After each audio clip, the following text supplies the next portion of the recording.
Hey, Brendan, welcome to the podcast. Hey Asher, it's good to be here. Yeah, thanks for inviting me on. You're Yeah, welcome. good to hear from you again. Likewise. It's Yeah, it's been a not too much of a minute, but a little bit. I think maybe we spoke this year, or was it last year? I think it was earlier this year. Yeah. Yeah, I can't remember uh exactly when it was, but yeah, I think it was earlier this year. Mhm. And I was like, man, I wish I would have recorded this, but then it was I do like, remember that. but the part about it that I'm glad I didn't rush it because then it's not I could have lost when I think about it, you could have lost some respect for me to be like, I'm asking you to do something and you're not willing to just wait a little bit for later. It's like some people say you only live once. And it's like, yeah, it's true. You only live once and you got to take opportunities. But also, that for me was almost like an opportunity to respect a boundary or respect a request when it's like, not right now. Let's catch up. Let's talk for an hour. Let's kind of like get back at the speed because hmm we hadn't seen each other or we hadn't really had a chance to chat like that for a couple years. Yeah, at least a couple of years. Yeah, because I think the last time we were in the same location was in Illinois, Yeah, wasn't it? yeah. We were Yeah, in Plainfield. Plainfield. So yeah, that was back in 2015. Yeah, Yep, 2015. You're right. Because yeah, I was there that's. from March to September. hmm Yeah, yeah, that was a interesting experience. Like for me, coming into the U.S. as a Canadian, and kind of getting a bit of an insight into, like, you kind of always see the U.S. culture from outsider's perspective, and a lot of it is kind of, especially in Canada, you just assume that it's the same in Canadian culture. So actually, getting the chance to live in the U.S. was really um, like eye-opening is not the right word because it kind of was knew what to expect, but just sort of interesting. Hmm. Yeah, and kind of like, oh, okay, so this is why the sitcoms are like this. Like this is why, yeah. Or a big one was like you know the movie Office Space. Yeah, yeah. Yeah. So like I had worked in offices in Canada. I'm like, oh, that's not really what they're like. They're probably a little more casual than that. But when I was in Plainfield, I'm like, okay, this is like a full-on office space type office. 100%. And Mhm. what's funny about that, it's like when you say sitcom, I feel like that cap and sitcoms in Office Space. I think something like Friends, and then Office Space. I'm like that makes sense because you guys were over on the north side of the building, and I remember walking through there once or twice, and I was like, I don't know if I could work in this type of environment because I just came from being out on a construction site for 9 months, like in the middle of the Louisiana heat. And then we transitioned over to like the cold when it was 19 degrees, come up to Chicago on the day it's supposed to be -7, driving through the snow for the first time. And then you're in an office where I went from being on site to being in the office, but working like in the corporate technology department where they build tools and things like that. It was like you'd have conversations across the hall from somebody's yelling from their office or somebody's like, hey, come over here. I need you to look at this. So it's like there was still like that camaraderie and that back and forth. But then going over to where you guys were at, it's like eerily quiet. Yeah. And then you just see like I'm guessing, did you have the experience of like, hey, I need the what's the report that they say? The TPS reports. I need those Yeah. TPS reports. Could you get me those TPS reports? Yeah. Yeah. There was a lot of like, just a lot of the people too, because there was a big open, it was open concept, but it's like open cubicle farm. Mhm. So like you had your little bubble in your cubicle, but you didn't really interact with the people in the cubicles over unless you needed something from them. Yeah. And there's certain people there that I remember where there it's like, yeah, this is your entire life, as exciting as it's gonna get. Mm. And I'm like, oh my god, I don't think I can. I could. It was. I was fine to be there when it was, but I'm like, Yeah. I don't think I could stay there, That's and kind I of didn't. scary. But yeah, A lot of because it too, I mhm, noticed the work was kind of because it was supporting construction. So I like worked in engineering and doing design work mhm, and project controls, planning construction. So you're always talking about the field and talking about the the job site, but it's something that not a lot of all I wouldn't get the chance to visit. Some of the other engineers would, but so it's you're always kind of looking you're looking from the outside on this project that's happening, but it doesn't even feel real. And that's the thing I've noticed with some of the other design jobs that I've had. It's just you see this thing on the 3D model on the screen, but it still doesn't feel real until you visit the construction site. right. And that that's where I guess, like you said, that's where I for me it was almost like a blessing in disguise. At first, I spent a month in Houston before I got to go out to the site and actually see the thing I'd been looking at on the paper, and then seeing how they you talk about people working metal. You think about like a 30-foot sheet of metal that's like an inch and a half thick, and they just move this thing almost like it's butter. And like being able to Mm-hmm. see that almost felt like it made a huge difference to like connecting the dots. And to that point also you being like going from a design office or coming from the field to the design office, and now like the people out there, they have a better appreciation for you when they see you there. If you don't know, you like ask the question like, hey, how do you do this? I don't know what I'm doing. They're just like, oh, you're college educated, you went here. And it's like it's kind of like an insecurity, but at the same time, like it's a feeling out process where it's like, okay, I can trust you and you can trust me, and we're working on this together. So okay, you seem all right. I'll tell you a little thing or two. Mm-hmm. Yeah, well, that was huge on all the construction sites I went to, and because I think it's true when us young guys right out of school go to these construction sites where the guys have been there for 40 years, Mm, and because I think a lot of engineers are really arrogant like that, and I'm sure other young professionals are too, where they come to these older people and they think they know better because they're better educated or whatever, mhm, and so they start ordering these guys around. But like I was aware of that kind of stigma, like with the engineering ring, and they kind of ignore you. So when I went to the construction sites in Alberta, I I treated myself like a beginner is not the right word, but like a novice to the industry, and was very humble about it, and just sort of treated everybody with respect, and I got a lot out of it. And mm, well, partly because the first construction site I went to, we were building oil tanks or oil storage tanks, and the girl that I was replacing, mm, um, the guys told me afterwards like she was terrible at her job.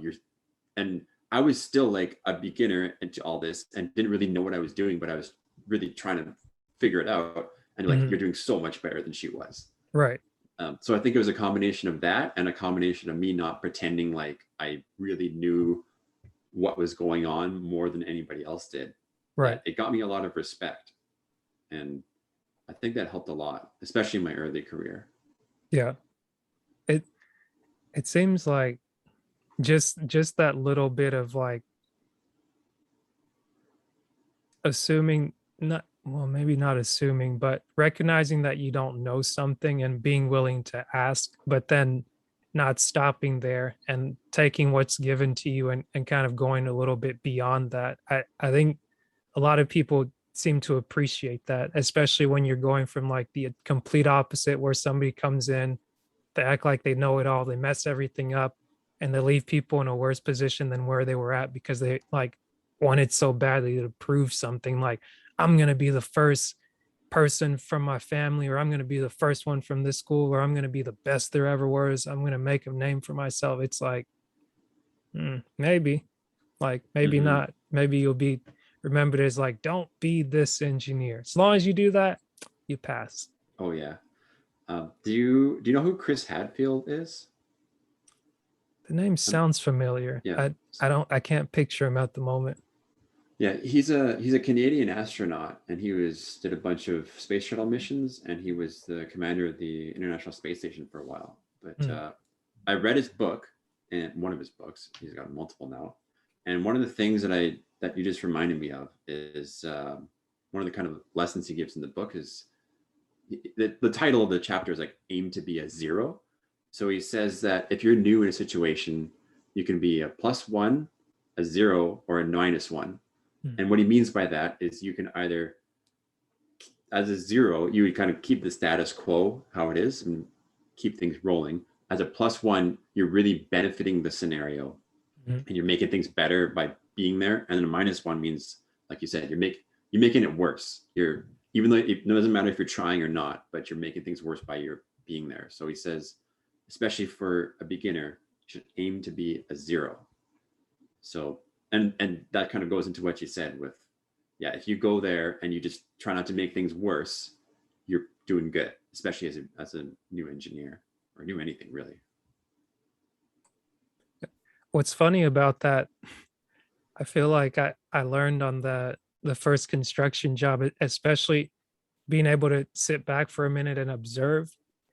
Like what's funny is that going out there or being sent on the job site or even like through the program that they sent us, it's like they intentionally know that being a new graduate, although you have this degree that says you're to this level, you know absolutely nothing about their business. And the people that they send you to work with, they've been doing it for 15, 20, 40 years. And it's like they know it like the back of their hand. But being willing to go there and learn from someone, whenever you point out, like we had um, maybe one mistake that was made where the drawing, they had like hidden lines drawn and one piece of metal was supposed to go under another one. And once it was discovered, it was like, it's okay to admit a mistake. And once we admit the mistake, we can correct it and move on. You might get teased about it for missing it, but like that rapport built from like just making the time to learn, acting on what you learned about, and growing from there really seems to it just seemed to go a long way and just make the process that much better. I think something I learned outside of the construction site just from every day how we came in, I learned how to reverse park for the first time. And Nice. like I wouldn't have thought about it, but like that's what I saw everybody doing because it's like you want to back in that way whenever you get off of work, you're tired, you just pull out of Oh. there. If there isn't like a long line where all the contractors are trying to get out to go home, it's like you can be quick to get out. You don't have to back up trying to figure out, oh, is there somebody behind me as I'm backing up? But that's something practical, just doing it every Hmm. single day over that period of 9 months. I was like, oh, now I know this skill. And I go home and like my mom's like, oh, like you do that so well. And I'm like, yeah, first 3 months it was a real struggle. It's like back in sideways, back in this way. And it's like, Oh oh, yeah. now I get it. Now I get it. The body mechanics are back. Hmm. Yeah, I really like I try to do that in just parking lots sometimes, and then sometimes I'm just way off because if you're using two lines as a reference, it's tough. Mm, But yeah, I remember they did that a lot in the oil sands too. And somebody told me once is that is because if there's like some kind of disaster, like if the plant catches on fire, you want to be able to get out of there as soon as possible and just 100%. get it and drive. Yeah. But I think that kind of concept though is very much where you kind of front load your work a little bit to Mhm. make it easier for your future self. Yeah. And like, I don't know, I really like doing that, but it takes a little bit more effort up front, which is sometimes really difficult. So Right. like backing in first, you're saving yourself like not really a whole lot of time, but like mentally it's very refreshing. Yeah. Yeah. But You don't have to think about it so long as you can find your car in the 1,000 car parking lot. yeah. Yeah, all the trucks look the same on the sites. Oh man. But one thing that you mentioned with like, which was something you introduced me to, in our group of friends, like talking about front loading was, I think it came out at that time, or maybe a year or two before, was the 4 Hour Work Week by Tim Oh Ferriss. yeah, And yeah. just like having that idea of being like, okay, obviously we come in here, we work 40 hours a week, give or take. We have the flex schedule where we can have a 3 day weekend alternating every other week. But now it's like, how in the world is this guy talking about you only have to work 4 hours out of a 40-hour week? That's like 10% of the time that you're there. Like, are you really telling me Hmm. that with 10% of the time I can be that effective? Hmm. Well, I think part of the thing with that too is that this isn't true for everybody, but I think in a typical 8 hour day, well, like Office Space again, it's like how many hours in the day are you really actually productive and effective? And like the joke in Office Space was that in any given day, he does 15 minutes of real, actual work. And the rest of the time, he's just coming in late or just sitting there and doing nothing. So it's, and I've heard studies and such too, where like humans can only really be truly productive for like 4 to 6 hours. And so if you have 8 hours to do one thing, you're probably going to fill that 8 hours. Um, Even if you could do it in 4 hours, you're going to fill that 8 hours up just to fill the time because that's what you were allotted. Yeah, Yeah.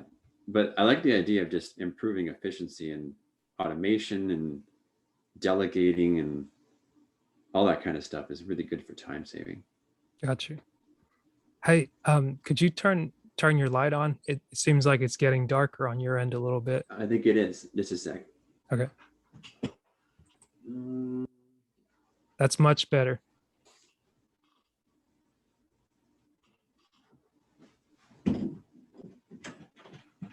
well, that I was watching you. I was like, I don't want to. I was like, you know what? Back to the you only live once or take advantage of the opportunities. I was like, hey, if the first 5 minutes or first 15 minutes are like that, at least if you have a chance to course correct for the rest of the time, and you can go from there. Hmm. Yeah, there we go. It looks like you got a ring light on you. Yeah. You see it in your reflection of your glasses. Someone had mentioned to me, it's like, it's really dark in there where you're recording, you should get a ring light. And I was like, well, you seem to be using them like the past few years, like you get me one, and I'll pay you back for it. So that way it's like I don't have to go through the struggle of, do I get this one or that one? Like the SpongeBob thing is like, this thing says best in town, but this soap says best around, in town, around. And I was like, yeah, I Which have is a better? tendency to overanalyze. So you do it. You're very good at like quick decision making. So help me out here. And they Yeah. did, and it came in like last month. So I've been using it and learning how to just get the lighting right and things like that.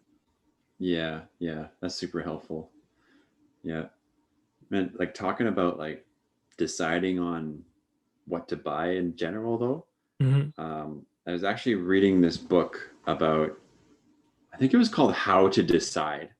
And it talked about like decision anxiety and how to make big decisions and stuff. But one of the things it mentioned was when you're looking at a bunch of different, say, ring lights, they probably all are very similar. So it's like you're really stressing about like, oh, should I get this one or that one or this?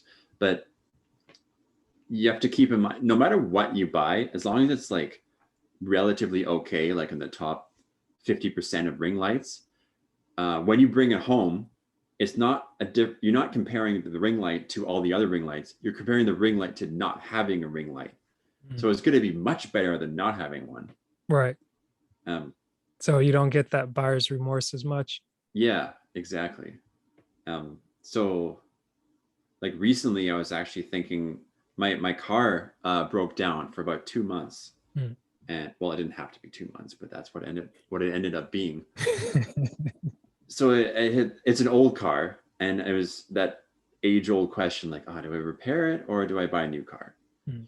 And so I've been interested in an electric car for a while, so I was test driving electric cars and such. But it's kind of the same thing. It's like, well, all of these are very similar. They have very similar features, similar prices. So like, how do I decide based on these minor differences? And I thought about that. I'm like, okay, well, no matter what I get, it'll be way better than this old car, Right. and I shouldn't worry too much. But ultimately, I ended up repairing the old car. Hey, but you're back. You're better than you were because you don't have a broken car anymore. Don't have a broken car. I know a bunch about all these cars and a lot, largely of what I don't like. Mm, Um, for example, I never really thought about it much, but so you know me, I'm pretty tall. I'm like 6'5". mhm. So, and I have a pretty long torso too. So basically every car I'm ever in, the seat is as low as it can go. But what I noticed in a lot of these new cars, and even my old car now that I'm driving it again, was that when I'm in the seat and I'm in a comfortable seated position, the rear view mirror is about at eye level with me. Like so, um, and especially in a lot of the new cars, they all have a back or a front camera behind the rear view mirror. So, and to support that camera, there's a big black box behind the rear view mirror. So in the new cars, at eye level, big black blocks covering the right side of me driving in the windshield. And it's a big safety hazard. So that already like, I am like, okay, I can't drive this car and I can't drive this car because I can't see out to the right side of the windshield. And but even then, I thought my current car was better. But now that I'm driving it again, it's the same thing, but it just doesn't have that black box behind it. So I don't know. I rode in my friend's Subaru a little while ago. I'm like, oh, okay, well, this for surprisingly has a really big windshield. So maybe I should get a. Maybe I'll wait for an electric Subaru. Yeah.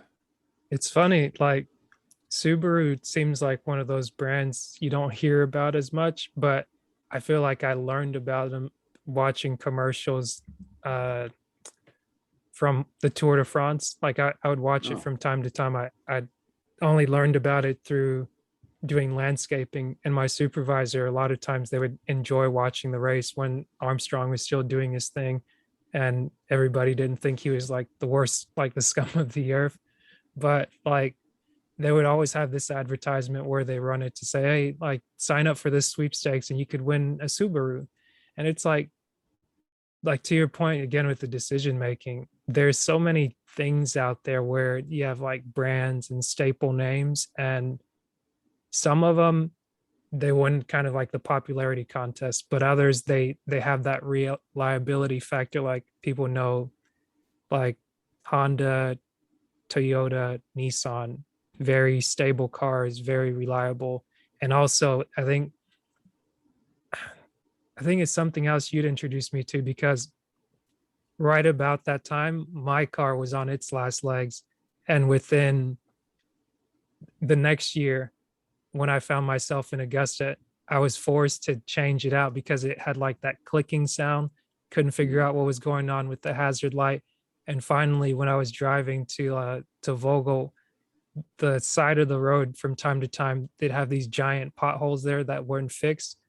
And I came around one corner just weird on a rainy day, and it Mhm. like cracked my like the rim. I guess that's what you call the tire, like the rim itself. Yeah. It The. bent that, and I had to get it towed. And it was like, yeah, at this point, it was looking like I had an expense of $1,000. This might be another couple $100. The car itself costs 3,000 or $3,600. It's like I'm over half of the price of the car. I gotta Mhm. get a new one. So it was Mhm. like get a rental, start looking around, and I was like, I had my mind set on a car versus like an SUV, like getting a sedan, because like growing up where I'm at now, a lot of people drive the Jeeps, the Grand Cherokee. That's like one of the staple cars. There's some people that really have the money, they drive the Hummer.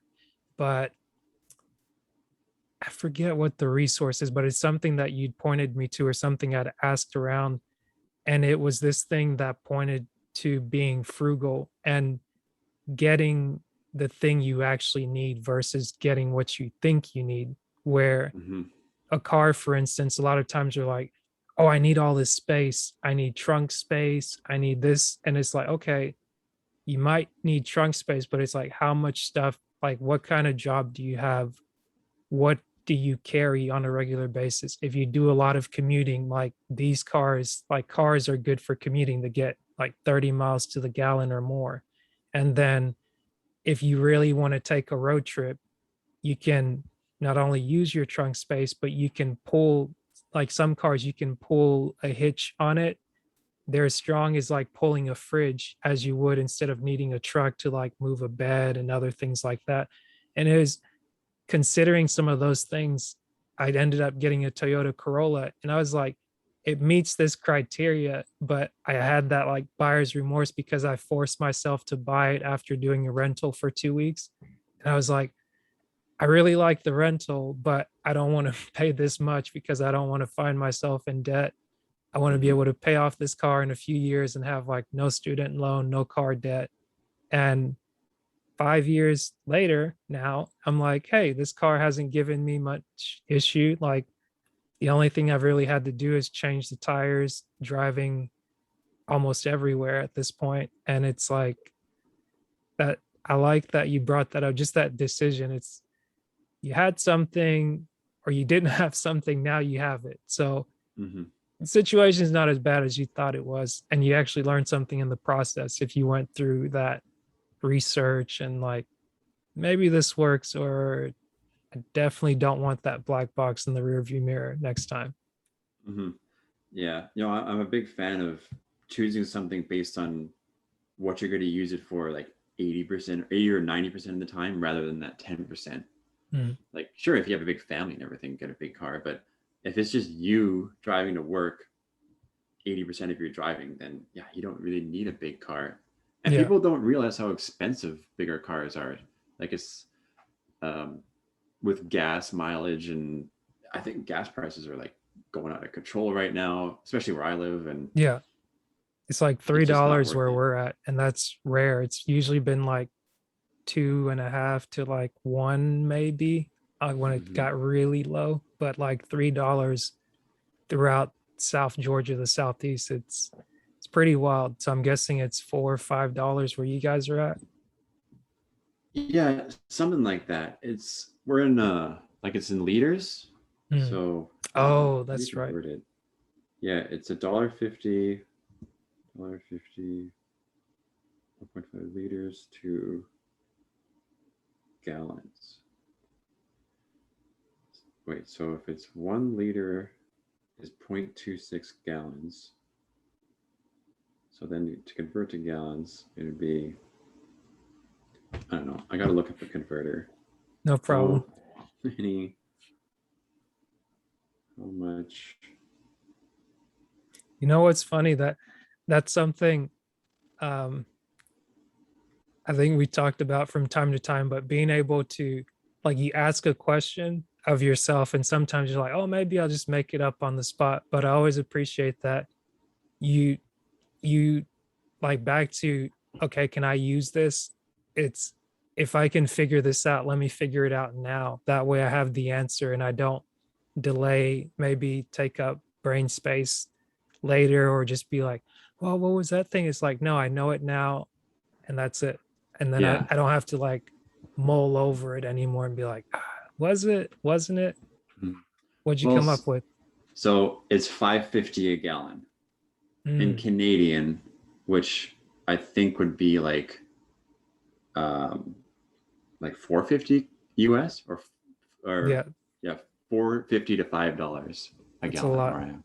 Yeah, we're in like the one of the heaviest tax provinces Mhm. as far as fuel goes. Uh, yeah, so it's pretty steep.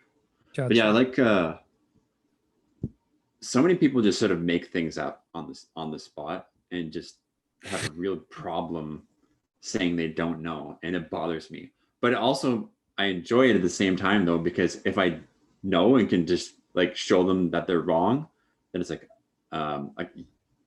yeah, I like catching people like that. But I don't know, with all the conspiracy theories and such lately, it's I've noticed that, and I've read about it too. Like if you tell people that they're wrong and show them the data to prove that they're wrong, it doesn't actually change their mind. Yeah, It they'll just dig in a little bit more. they dig in more. So you got to be careful with that. Right.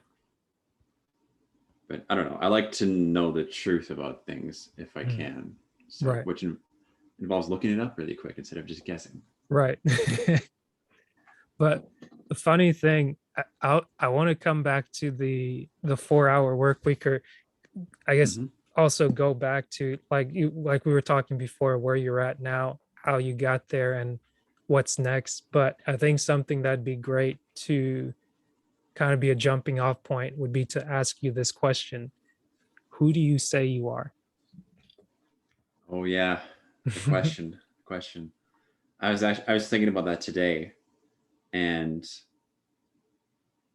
in short, I think that's a question about identity and how you see yourself. And I think how I see myself is uh, basically someone who's trying to live as ethically as possible within kind of the framework of society. Um, and what I kind of mean by that is um, do what I can on a regular basis so that when I'm at the end of the day, I feel good about what I did that day. And I really like thinking about the future, as in like mentally picturing myself at age 60, 70, 80, and thinking back and thinking like, okay, well, what kind of impact did I make? Or what kind of impact did I not make? Like with the whole aim to be a zero. So yeah, I really see myself as just trying to live an ethical lifestyle and without causing harm. And I don't know. Yeah, that's basically it. And then trying to like get as much as I can out of the world without um, going overboard, because I'm kind of against like this hyper consumerism and buying stuff you don't need. And so I've always been more of an experienced person. I've always been more of a um, I'll help out when I can kind of person, and trying to think of the consequences of my actions being uh, in the context of what I buy and where I spend my time and what kind of things I consume, and what kind of message I'm putting to other people as well. So I think it's kind of manifested itself in some ways with like I probably will never own a detached home. So I live in a condo right now, and I drive an old car, and I was going to buy an electric car. And something that I've changed, that's kind of a big change since I left the US, is I'm fully vegan now. So I don't eat any meat, any dairy, animal products. And on the same respect, I avoid like fur and leather and that kind of stuff. And that really, actually, that was one of the really big things, because that is one of those things where it checks off all these boxes, where it's more ethical, it has less impact on the environment, and it's actually a lot of the times it's cheaper and it's healthier. So like I feel better in almost every way, like financially, with health wise, and ethics. And that kind of fits into my identity of living a low impact lifestyle in an ethical way. I Yeah. like And that. then like been trying to again with the car, like been trying to buy or drive less. So like I got a bit of a better bike that I've been trying to commute with when it's reasonable and not super cold and raining. Yeah.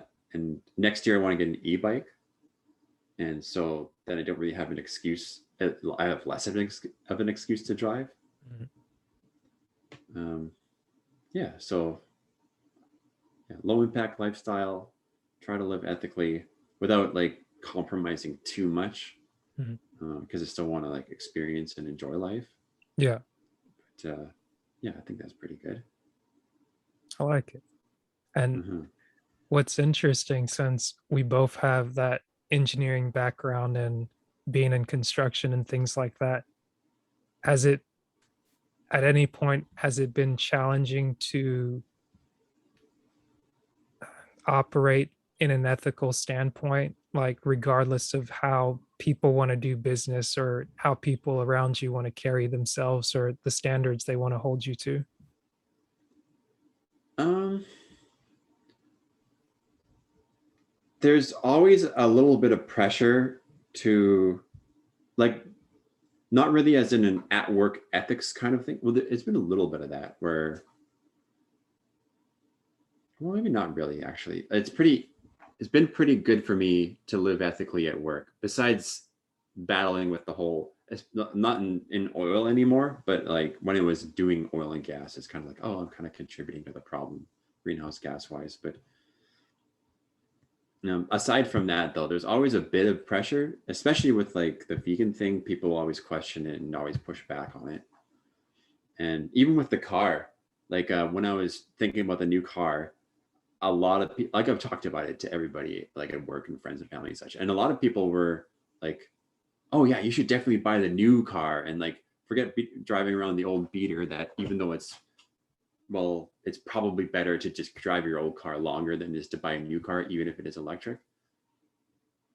And so some people, when I mentioned like, yeah, I decided to just repair my old car, like they were really disappointed. And then they find out later that's because they just bought a new car recently. So it's that subtle like uh your own actions make people think about their actions. So if you do the more ethical thing, that's subtly implying that they are being unethical or they're doing something wrong. Because which isn't always the intention, it's just human nature. Right. I wouldn't have thought of that like that. But Mm-hmm. that makes sense. It's almost like people they're judging themselves based on your actions and based on how they were expecting you to act in like, oh yeah, hey, come join the club. Like we're all in the new car club. We're driving the same thing. We're like going to dinner. We're out here. We're we're all out. For some reason I'm doing this and I'm imagining like the ladies in the neighborhood just all taking a stroll together, kind of watch what wearing the Mm-hmm. shape ups and things like that. Mm-hmm. Yeah, yeah, totally. That sort of group think and what was it? It's like it's if everybody does it, it's kind of like not. There's what is the word? Like it's it's okay if they do something wrong, it's okay if everybody's doing it. Mm. I don't know if you saw a tail go by. Cat in here. Pets are welcome. Yeah, yeah, yeah. Like the group think and kind of stepping outside a lot of the societal norms that I disagree with Mm. has been a bit of a struggle, but not really. It's because when you're convinced that what you're doing is the right thing, then it's pretty easy to continue doing it, Mm. regardless of what other people think. Gotcha. Yeah, like Yeah. I like talking about. So one of my coworkers, his commute is about 15 minutes longer than mine, Mm. and he drives like a Toyota Tacoma. So he's driving this big gas guzzling truck, and then we've gotten into conversations where it's not only like better. I talk about environmental impact because I'm driving a smaller car and biking some of the time, but also financially, where around the time when I was reading the 4 hour work week, I was reading a lot of other financial type books and how to get ahead financially, and a lot of the frugality type books. And one of the big ones that these books talked about is getting the big three expenses down. So housing, food, and transportation. So I'm talking to him like, yeah, because we were talking about investing and such. I'm like, yeah, if you can get your expenses down, like getting a smaller car. He's like, well, I just bought a brand new Toyota Tacoma with like he puts like $100 in gas in every 2 weeks, and yeah, it's like the exact opposite of what you should do. I It's like feel the like my worst thing heart you should just do. skipped when you said he puts $100 of gas into his car every week. I'm like, oh, Every two jeez. weeks, Every but 2 weeks. still, That's still a lot. yeah, yeah. For me to fill up my little Honda Accord, the top of the tank is about $80, but that gets me about a month. But yeah, Wow. these big trucks that have like 100 liters of 100-liter tanks, which is like divided by three, that's like 35 gallons. Mm. Yeah, so it's pretty pricey. Well, they say that a lot of car ownership too, if you include insurance, maintenance, and fuel, it's usually around, and I think it's like 50 cents a mile or something like that, Mhm. like 40 or 50 cents a mile in actual realized costs. Wow. It, I guess it, for me, one thing that's interesting, and I've always kind of, I thought about it in a sense with the 4-hour work week and wanting to do better investing. And sometimes I think it's like, how much of it is it like I'm trying to be efficient, I'm trying to be frugal, I'm trying to have less of an impact so that the people around me can also benefit. But like, at what point do like you mentioned before, at what point is it start to become a little bit too much to where the experience starts to wane a little bit to Mm-hmm. where now I'm thinking, okay, I'm wanting to save so much that I'm overworking myself and I'm not taking a vacation to go. Like we went to where's Lincoln's hometown, and kind of just on a weekends like, Springfield. hey, yeah, Springfield. Like we were like, hey, we're on this program, we're here for 6 months. Like, let's take advantage of every weekend. We know exactly the amount of time we're here in the Chicago area. Like, let's go into the city, let's go to Springfield.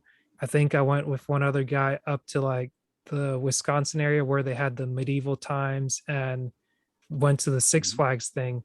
And even that time, that was the maybe the last time that I had the experience of waiting in line. And when we talk about like time is money, and you sit there like, I waited in a roller coaster ride line for an hour to 2 hours, when if I would have paid an extra 20, $30, I would have saved 2 hours of my time. And it's like, oh, okay, there's that fine line where it's like, am I gonna drive across town to save 3 cents, or am I gonna get the gas that I need in this car here, so that in the time that I'm driving there, I spent more than double the gas that I'm gonna use to fill up to get me back and spend that gas again. Mm-hmm. Yeah, that's a huge thing that I've been, I don't want to say struggling with, but trying to keep at the front of my mind. Because I've noticed that myself, where you read enough of these books and they're all telling you, like, yeah, don't spend any money ever, and save everything and invest everything. And it's like, well, then you're not really living. I remember this kind of analogy where, like, there's a family playing Monopoly, and then the game progresses, and eventually like the little kid wins, and he's super excited because he's like, he's got all the money, he's got everything. He's like, okay, well, now it goes back in the box. And the kid's like, what do you mean it goes back in the box? But it's all my stuff, it's what I've collected. What do you mean it has to go back in? I don't want it to go back in. So obviously the parallel is that you can be frugal your whole life, and you can amass a fortune and such, but you're going to die eventually, so you might as well use it and experience things while you can. And the struggle is that balance. It's that, like, how much do you spend now to have better experiences now versus saving and having maybe an easier life when you're older. And I've definitely noticed times when I've swung way too much towards the saving too much way, especially when we're in like towns where we know we're there temporary. Yeah. So I lived in New York for a year and a half, and I did my best to get as much as I could out of New York, but there was definitely times when I'm like, didn't do things because I thought they were too expensive. And now I kind of regret not doing those things. So, and that's the danger with like a lot of those financial self-help type books, is that it influences your behavior a little too much. Yeah. Yeah. So it just got to find that compromise of living in the moment while and enjoying the moment while also kind of preparing for the future. Right. What What's funny is that as you mentioned that and just having this conversation, it's you get like almost some regrets that you get to have now looking back almost kind of prep you to say, okay, whatever the opportunity is today, I'm going to take advantage of it. Because I remember, I think it was the first time I've ever been to New York when I came to visit you and you were there.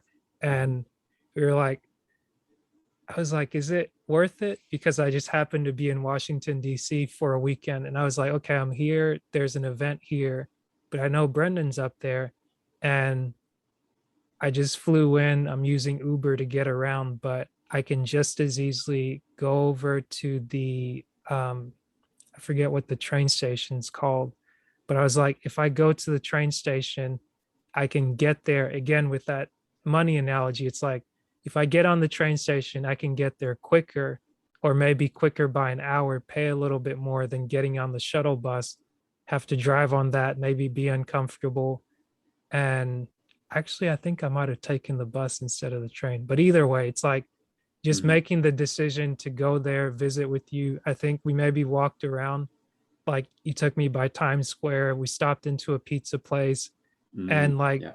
just doing like a quick little tour was like I could have almost never stepped into New York for the first time if I didn't decide for a weekend from like early that morning. I'm just going to make it a whole trip getting to New York and getting back. Like I got my feet into New York City, came Hmm. back to DC, explored DC to the best of my ability, went down to the malls, and even like walking around, going places when I didn't feel like it, to where other times it's like, okay, I've done a lot. I went on a trip each quarter and I just want to relax this weekend. If I go and visit, it's like, okay, let's go to one place to get out of the house, to stretch, to make sure we do something that I couldn't normally do if I was at home. Like if I travel all the way to another country, all the way to another city, and I just get on my phone, watch YouTube videos, watch Instagram, watch Facebook, it's like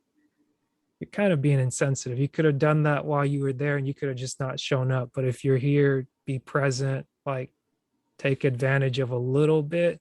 You don't have to rent out a yacht or like go on a helicopter ride unless that's what you plan for. But like if you're there, like try to enjoy something, eat something local, and just kind of remembering that I'm like, hey, like I don't know if I would have gone to Springfield any other time just to be like, hey, Exactly.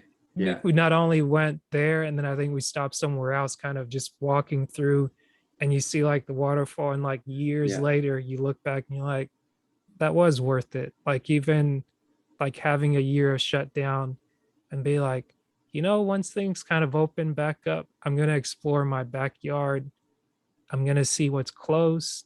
Like I'm literally going to go walk into my backyard and see if there's anything there. And then I'll go Hmm.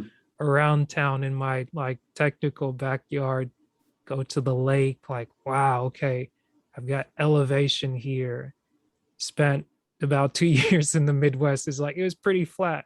And then Hmm. come back home like we got some good things here. It's not so bad. Like I've been other places, I've seen tumbleweeds with my bare eyes, and this is nice. Yeah. Yeah.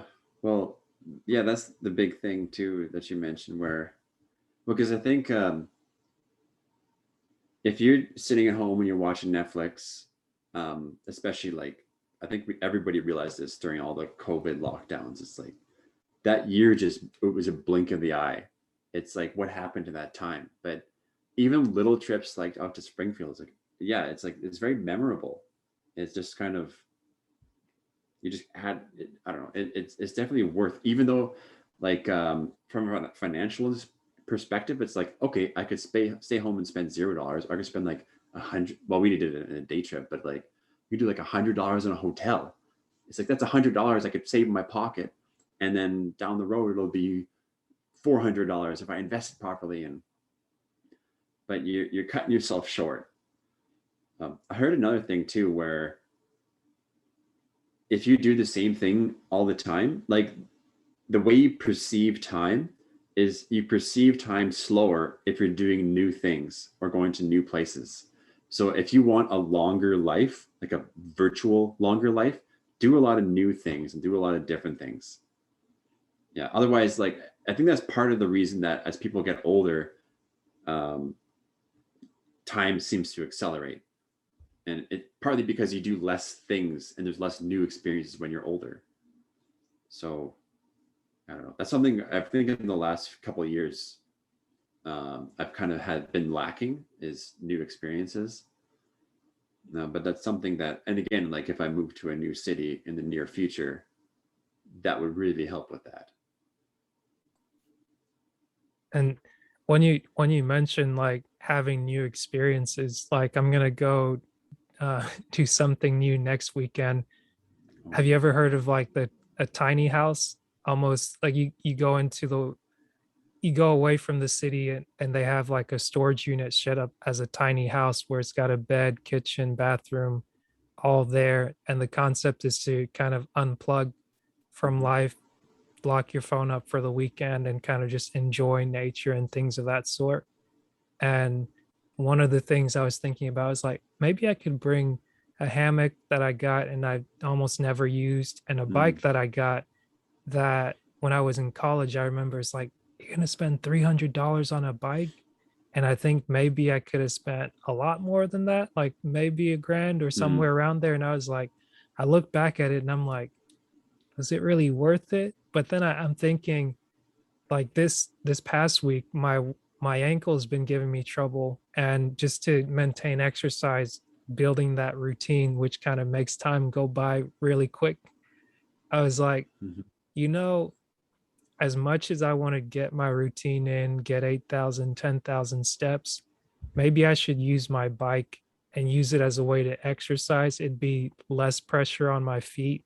It gives me a chance to stretch properly and to kind of build my legs up a little bit. Like I haven't been able to work out like I was before, at least once a week with a trainer for the last 2 or 3 months. But I was like, I can do workouts on my own, and I can make this into an activity. If I don't ride the same park, I know a few places like up in Chattanooga that's 30, 40 minutes from me where you can go there. They have different types of trails.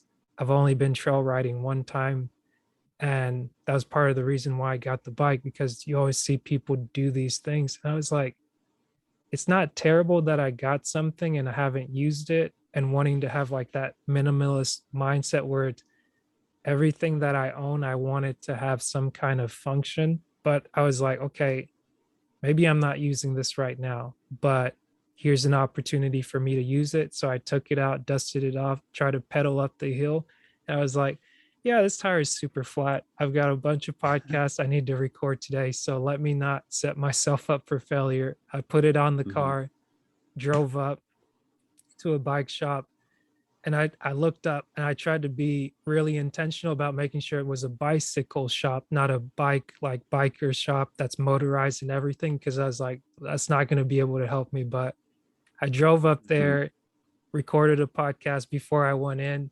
And then when when I pulled up, I was like, I think I got it wrong, because I see three bikers, they've got their bikes parked in the parking lot. And I was like, it's an apparel shop. So I go in, I ask the people, um, if I could just, where they know I can get some air in my tires. And they're like, oh yeah, there's a Walmart over there with the gas station and you can do that. And I mhm. was like, you know what? Thank you. Like, I used the restroom. I was like, thanks for the hospitality. I do a podcast, would like to talk to you. I know we're just meeting randomly, but it's what I do. I like to Yeah. just meet everyday people, get a chance to know them, give them a minute. And I was like, maybe they'll call, maybe they won't, maybe they'll email, maybe they won't. But like, I appreciated being able to make that mistake of going to a bike shop instead of a bicycle shop. And I went there like $2, put air in my bicycle tires as well as my car tires. And I was Mhm, like, I learned something. It was a different part of Chattanooga I've never been to.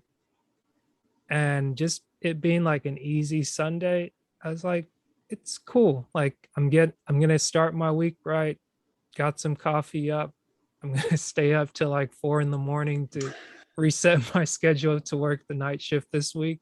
But I was Mm, like, you know what? Like there's some mundane things that make it go well. But to your point, doing something very different from waking up, I did something routine, but then I did something off routine. And like the mm. time kind of like sped up, slowed down, sped up, slowed down, almost like an accordion. I'm like, wow, I really had a full day today and I enjoyed most of it. That it's conversations like this that help me put things into perspectives. And I'm like, man, that's why I like talking to Brendan. Yeah, perfect. Yeah, yeah, yeah.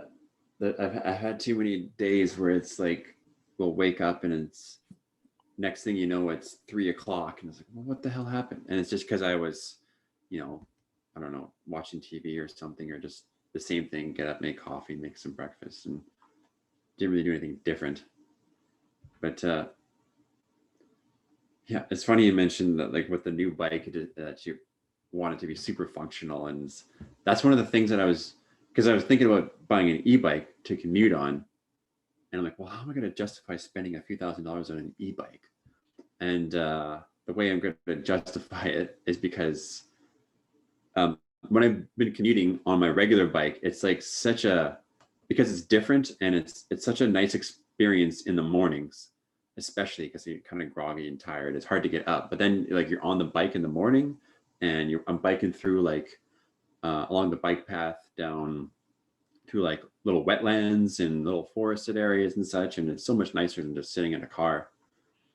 And it makes the day when I finally get to work, it's like, wow, I've already been on my bike for like nearly an hour today, and it feels so much better. Um, and then the main thing that holds me back from biking so much is, well, especially now it's getting cold, and if it's getting raining, and then sometimes I just don't because I got to get up like 45 minutes earlier. Maybe not quite that long, but it's hard to justify, especially when you're asleep, is to get up and actually get the motivation to do that. But yeah, if I can do that every day on an e-bike, I'll get that. I'll be able to get there quicker, so I won't have to wake up as early, and it'll be less effort. So I'll be able to do it a little easier, Right. and so it'll have this multi benefit of saving money on vehicle costs, and also probably making myself more productive at work as well, Yeah. because I'm a little more refreshed when I get there. You didn't work so hard pedaling to work. Yeah,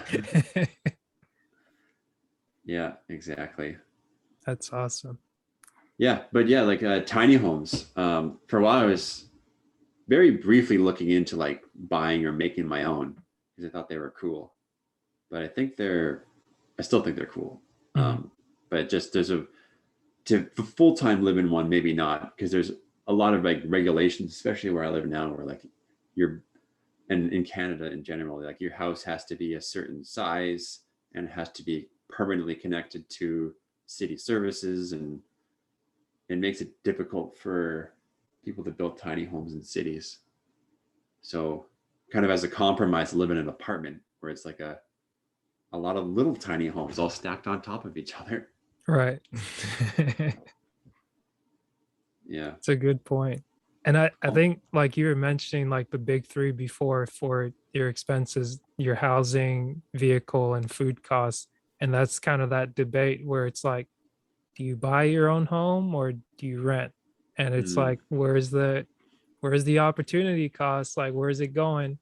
mm-hmm, And it's interesting things to mess with, but sometimes like after you get done thinking so much, it's not bad to be able to veg out a little bit, watch something for an hour. Like you justify it maybe by putting time limits on it, and then you go back to the discipline of okay, I'm gonna eat right, or I'm gonna pig out today because hey, I ate clean for like so many days and I really like the taste of this and I'm going to mm-hmm. enjoy it. I'm not gonna be here suffering and being like, oh, like every time I touch the donut, I'm gonna zap myself and be like, oh, you like that? It's like from the Ben Stiller thing, either from Dodgeball, and then I think he Mhm. played in another thing. It was like a fat camp thing. That image always plays through my head, and it's just like hilarious.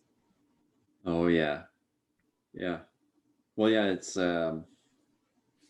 it's very important to be able to just relax at the end of the day, because I don't know, as I'm getting a little older now, I definitely find that I start to get like, if I haven't had any time to just sit around and do nothing or like do things that I want to do, I start to get really irritable. Mm. And it's just like it's very important to have that relaxation time and not be and because it got to a point too. I noticed this especially in school when you're studying like almost all day every day, and if you take a break and you go, I don't know, you play a board game or a video game or something, or watch some TV for like a couple hours, you're like, man, feel like I should be doing something right now. And I think that's not very healthy either, Mm. because you don't need to be productive all the time. Like you have to have long-term goals and you have to have discipline to work on your stuff every day. But um, it's that's the other toxic thing I've noticed from the self-help world, is that it kind of guilts you into thinking, yeah, you always need to be productive, and like the time is money thing. It's like it's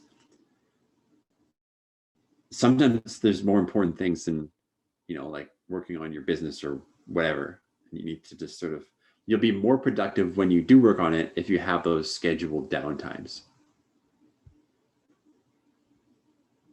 It's like you're setting yourself up for success no matter how you define it, but you like put limits on things. Like for me, making this podcast thing was I felt like it was the first way in a long time to make like to have something in which I could create and have it be long term, because I'm like, if I'm working as an engineer, I can still podcast. If I'm not working in engineering, or if I'm not working like a full-time job, I can still do this. If I do a lot in a moment of time, I can just stop doing it for a while and use what I did before. And there isn't that constant pressure of like, it's got to be perfect, perfect, perfect, like cross all the T's, dot all the I's, and all this. And it's like, I could criticize it at the end of the day until like all my hair falls out. But in all honesty, it's like being able to have something that I can be proud of, but more importantly, in just having a conversation with like yourself, people that I actually want to talk to, and like there's a fair exchange of we're talking about things that we enjoy, and hopefully each person gains something from the conversation. And then if somebody Mm, listens to it, they also gain something. So it's like, hey, like it's not a complete waste of time. And even in those times when it's like, I really don't want to do this, like being able to look back and be like, hey, I got up, I did it. Something that I wasn't expecting came out of this, and I was better for it. It's like, okay, like maybe I'll do it again. Like I mhm. like that feeling I got. Maybe it won't be the exact same feeling, but I know that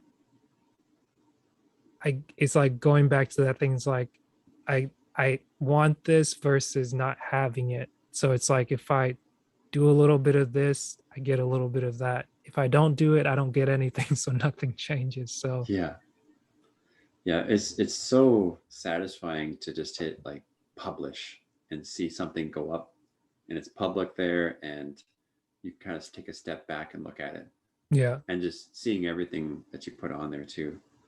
Like when I was in Plainfield, actually, like I started a blog, Mm. and I've kind of waned on updating it now. It was like a finance blog, and if I had noticed really early on that, like, well, I noticed a lot of things, but I noticed that I was getting way more out of it than I thought I would, because actually articulating your ideas and writing them down and trying to make it in a presentable way that someone would actually want to read about it was is not that it was difficult, is that I had a lot more nuanced than I thought it would be, because you always think you know something, but you don't realize how much you know about it until you try to teach it to somebody else. So I learned a lot through just writing these articles and really solidified my own ideas. And it's just a good outlet, because I think everybody needs some kind of creative outlet. And so it really helped scratch that creative itch, and a bit of that itch of like, oh, I should be doing something right now, and instead of just, sitting around and doing whatever. And it's a lot of work when you're doing it, but when you Yeah. can put it on that shelf and look at the whole shelf and say like, man, look at all these, I've written like 50 articles or whatever. And like, you never would think that you would have written that many when you're first getting started. But it's that there's that quote, people always overestimate what they can do in a day, but underestimate what they can do in a year. Mm. um, so you think you can always cram everything into a single day, but if you just do a little bit every day, it's like at the end of the year you have so much. Yeah. It's funny. I heard someone say it today where they're like, if you're writing a blog post, we were talking about um, how you can write something and also record it and speak it, like record it to where someone can listen to it instead of having to read what you wrote. And it's like now it's in multiple forms. And then if you translate that into an ebook, then they can have it and that ebook can become a hard copy. So it's like by taking it all the way to, okay, I'm going to write a blog post, but I don't need to make it a 5-page thing. Maybe for 1 hour a day, I just write a paragraph. And it's like you write a paragraph 1 day a week or 1 hour a day, 1 day a week. It's like if it's even that small, just one time, that's 52 paragraphs that you've written. Or if you want to add more days, like it's like that compounding interest almost where things stack on top of each other. And I remember with your blog post, I think you were the one that introduced me to Mr. Money Mustache. And he was the one that was Yeah. making the correlations to like, here are things to consider for like buying a car. You might Mm-hmm. not like, you can get that, but here's something to consider. It's like you can get the same amount of space, especially for someone tall from these types of cars, because hey, we went and we sat in these cars, kind of did the consumer report of here's what we found, here are reviews, our yellow page feedback. And that way it's like, don't be afraid to get outside of the group think and try something different. It might look uncommon, you might be wearing something that's off brand, but like if your clothes fit, if you like how they look on you, like wear it, just be happy. And like all of a sudden people are like, oh wow, what's that new thing? You stand out because you didn't try to fit in. And it's like you weren't trying so hard to stand out, but you're like, I'm just going to be myself and come what may, go with it. Some people might give you a little bit of pushback. Other people would be like, huh, maybe I can do my own thing too. And we don't have to look just like a maze of gray where nothing nothing Mm-hmm. looks good. But like, yeah, the one thing about like the standing out, I heard someone tell a story where they were like, as a way like for zebras, it's a great thing to be able to blend in because as they're just passing through, and if a lion's sitting there trying to hunt, you get lost in the pack and you don't have to stand out. But these guys, I forget what they call them, uh, people that study animals, they were trying to track a specific zebra to do studies on it or whatnot, so they put like a red dot on its back, and as soon as they did that, that one got gobbled up because it's like, oh yeah, there's something I can find right there, got you. And then Yeah. it was gone. It's like, well, no experiment. Yeah. Poor zebra. Yeah, Sentence him to death. he's like, I Yeah. was just over here blending in, why'd you do that to me? Yeah, I suppose like an ear tag or something would be make you stand out quite a bit. Yeah. Yeah, that's interesting. Yeah.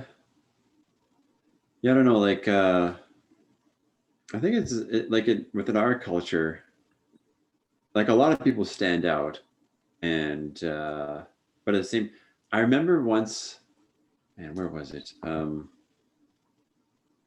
Is it a city somewhere, or just where I thought it was really funny, where like everyone was wearing these clothes that were a bit off. It was a music festival. That's what it was. Yeah, where like if you saw these people on the street, you'd be like, oh yeah, they really stand out. But like when everybody's wearing that, it's like you all look the same, or you're all kind of blending in with each other in this other scenario, and it kind of made it because when you see that person for the first time, you're like, oh, that's an interesting way of dressing. But then when you see it for the 10th time in the place, you're like, oh, okay, you're just like everybody else. And then now I'm the one who stands out because I'm wearing relatively normal clothes. Yeah. It's interesting, man. So Mm-hmm. I'm curious. I think we maybe talked about it a little bit before. What's 2021 been like for you? It's been all right. Like, let's see, big things that happened this year. I'm still in the same job. That hasn't really changed. But I assume you like, I don't know what it's like where you are, but in Canada, I think all over the world, like housing is a disaster right now. Like, valuations on homes are going way out of control, and people like half my friends here that were renting, including myself, got kicked out because their landlord was selling the house to take advantage of the high prices. So i so i bought a condo. The condo I'm in now, I've actually bought, and it's been really, really refreshing to not to have that one less stressor in my life of not worrying about a landlord and if I'm going to get kicked out or anything like that. So that was probably the big purchase I made. And then like the car broke down, but I repaired it. So that was all good. And I don't know, like there's been like on the topic of doing new things, there's been a few new things that I've tried. Not as probably as much as I should have, but so I went jet skiing for the first time. That's My interesting. Yeah, well, I live like in one of the warmest places in Canada, right next to a big lake. Hmm. And so my sister's husband was really into it, and the two of them came out to visit, and he wanted to go jet skiing. So I gave that a go, and it was actually quite fun. Nice. But it's one of those things where it's like it's fun to do a couple of times, but well, on the jet skis that I was on, you can basically go really fast or you can spin in a circle, and that's basically all you can do. So after you've done that for 2 hours straight, it's like, okay, well, I think I've had my fun. Let's move on to something else. Yeah. It's like, well, that was a nice experience, but this isn't going to become a hobby. Yeah, exactly. Yeah, I think the people who own jet skis are like, I don't know, like they have a boat already. So it's Yeah. okay, well, if I take friends out on a boat, let's have a jet ski so we have something to do when we're out there. Right. They Yeah. might be thrill seekers too. Like, hey, let me see how quick I can run this thing. Or I don't Yeah. know. One thing that I saw recently, I was like, I wonder what it would be like to surf. But like seeing people that the big thing seems that they always go after the wave and like just riding the wave and being able to go with it. It's interesting. I'm like, what is that feeling like? Is it like you're staring fear in the face and like, do I go under? Do I come back Mm-hmm. up? Like, Mm-hmm. Yeah. I've tried surfing a few times because I used to live in Australia, and yeah, it's almost addictive because it's like rolling the dice. You're always looking for that really good wave, so you're constantly like, okay, that one's no good. Okay, that one's no good. Okay, this one looks good, and you go for it. And like, well, actually, it wasn't good because I don't have that. Because when you're sitting on your surfboard, it's hard to judge how big the waves actually are. So it's partially me being like a total novice to surfing. It's like it's very much a like guessing and rolling the dice. So sometimes you're like you going for the wave, and then it just fizzles out as soon as you get even anywhere close to getting up on your surfboard. But when you actually stand on it and you're getting pushed along, that's a very good feeling. nice. Yeah. Well, The last new thing that I tried was last weekend. I went on a a mushroom hunting course where they to find like wild edible mushrooms. Mm. So like I live in British Columbia where there's a lot of forest around my place here. So we went up to a kind of a remote spot and the guide took us around and showed us all these different types of mushrooms because the fall is like the main mushroom season in the year. So still haven't eaten any that we found because That's what I was gonna ask you. I was like, did you eat it? Was it an interesting experience, or was it one of those that's just wild mushrooms that you eat and they don't have like any psychedelic effects or anything like that? actually yesterday I found one that has psychedelic effects. It's called the Anemita muscaria I or heard the a lot fly. about that. Yeah, but they say you shouldn't even bother trying it because there's two compounds in it that both have psychoactive effects, but they're slightly different. One, though, it has the psychoactive effects, but it also comes with like nausea, vomiting, diarrhea, and potentially seizures and such too. So they really recommend you just don't even bother with it. But I Yeah, guess you can boil the that's a pretty what did you say? Like with the medicine bottles with the side effects on it, it's like side effects. that's Yeah. one of those I don't think it's worth rolling the dice to be like, I might trip, I might be seeing stars or just vomiting myself or just be hugging the toilet for the rest of the day. It's like, do I really want to chance it? Maybe not. Yeah. Hmm. Yeah, but there are quite a few. There's like the poisonous mushrooms. There's there's a range. So there's the poisonous mushrooms that will kill you, like they will literally destroy your liver or kidneys, and the only way to survive is with an organ transplant. So it's very important to kind of know which ones those are. And then the next level up from that is the ones that are poisonous that won't kill you, but will give you a bad day, like you're next to the toilet for the next 12 hours. Right.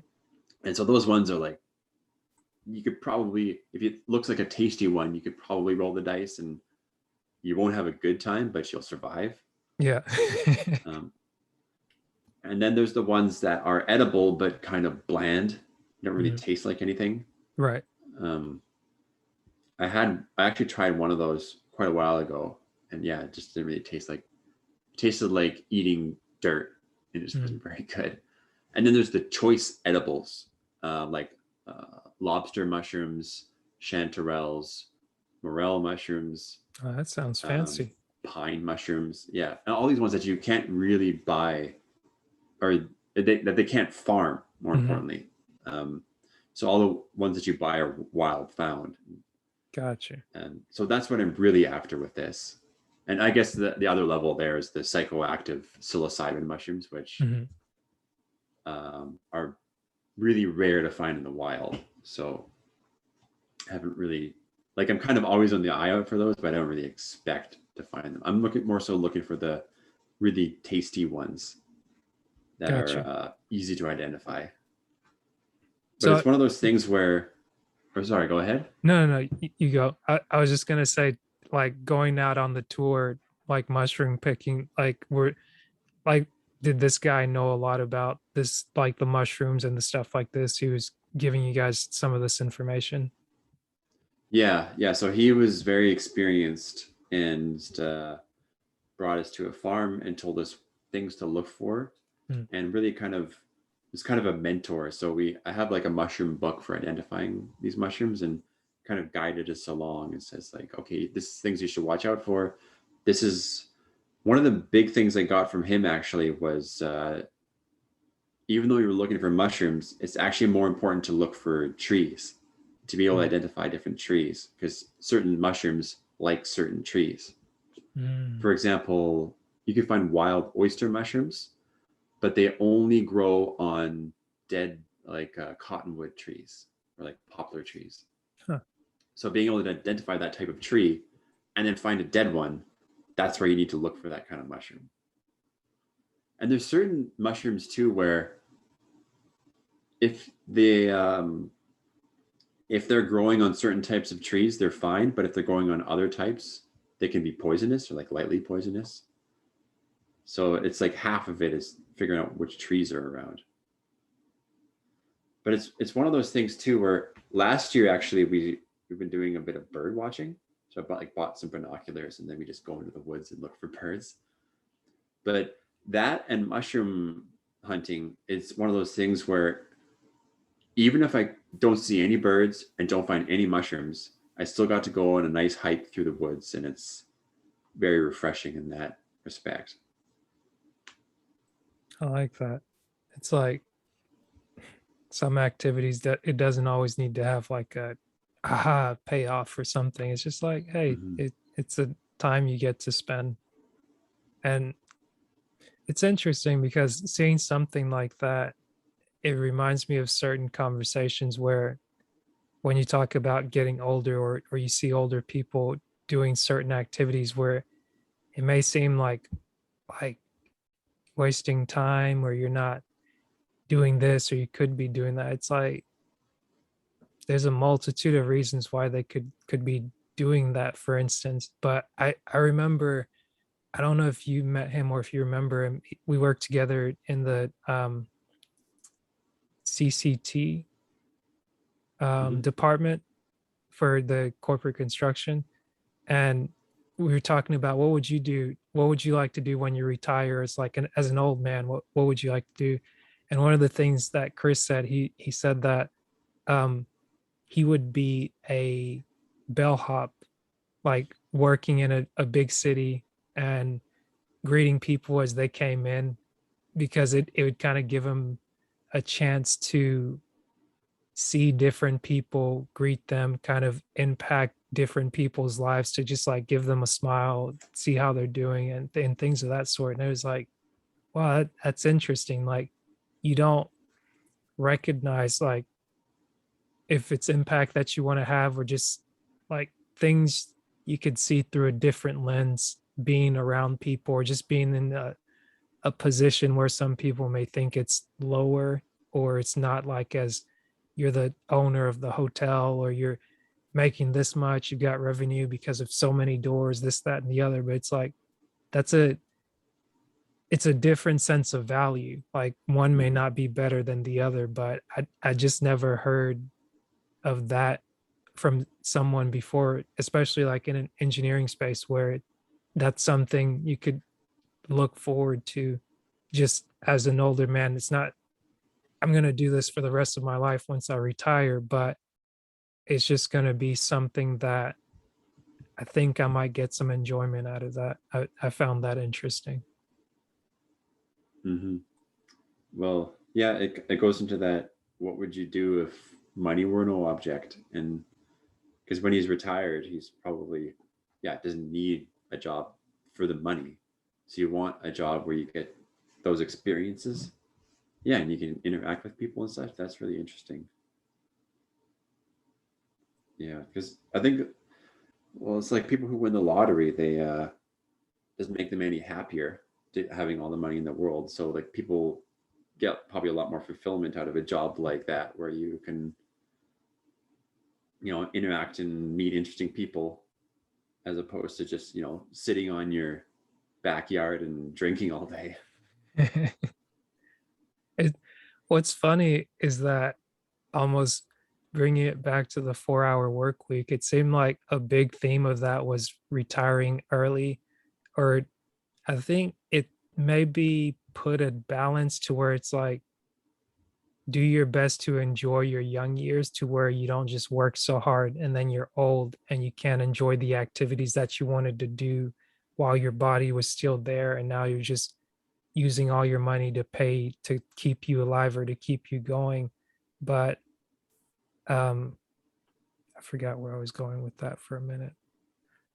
I'm gonna remember. Remind me what you just said. What did I just say? Oh, yeah, like how you, um, just because you have all the money in the world doesn't mean that's going to fulfill you, Right. and that you should, especially in old age. Yeah. So like the like to that point, I was just thinking the way I look at retirement. is a little bit different, like from watching my parents, watching my mom work for almost 40 years of her life.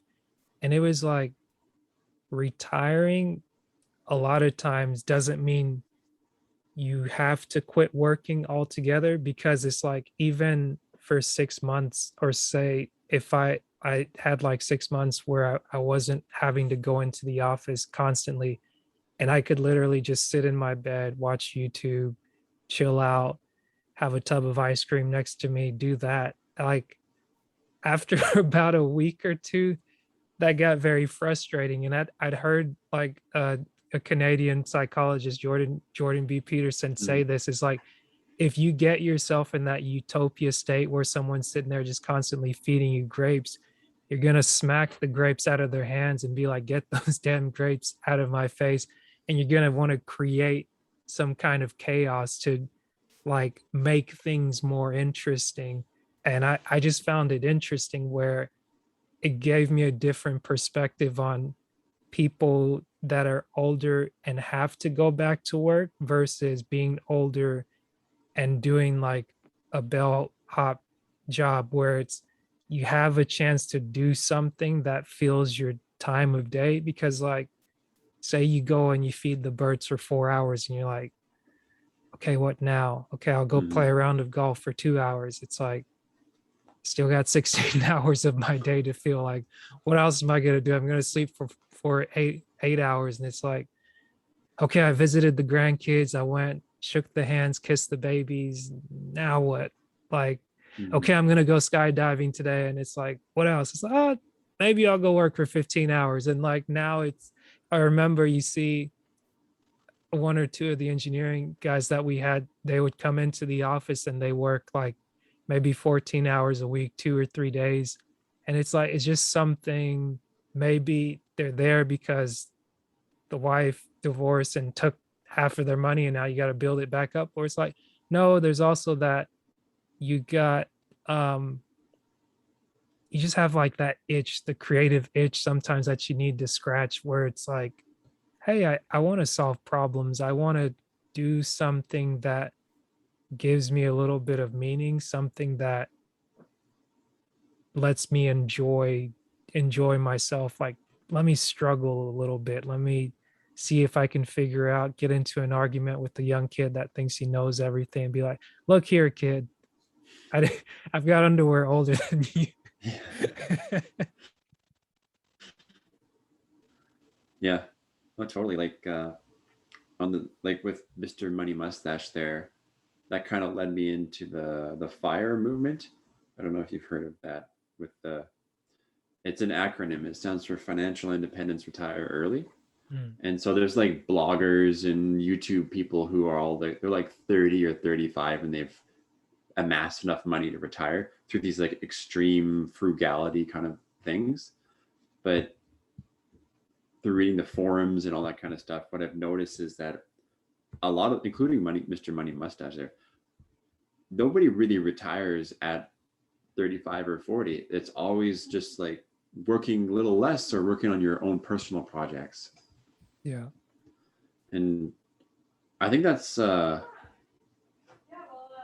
what a lot of people kind of think about when they're older too, is that Yeah. they, or when they have more money, is that they don't need to do what they need to do to survive. It's so they can do what they actually want to do.